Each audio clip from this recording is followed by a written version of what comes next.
So, if you've been watching the channel, you've seen me talk about how losing my late wife CC last year unexpectedly, to using this past year of just really growth and healing and developing and working on myself. And a part of that healing process is learning how to regain fun in the things that you used to do. So one of the things I used to love to do was watching movies.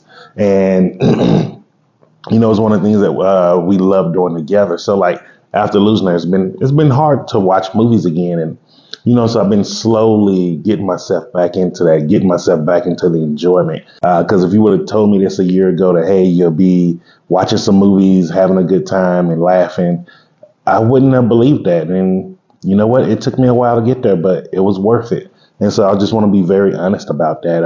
And that's how I use the acceptance commitment therapy. It's one day at a time for me.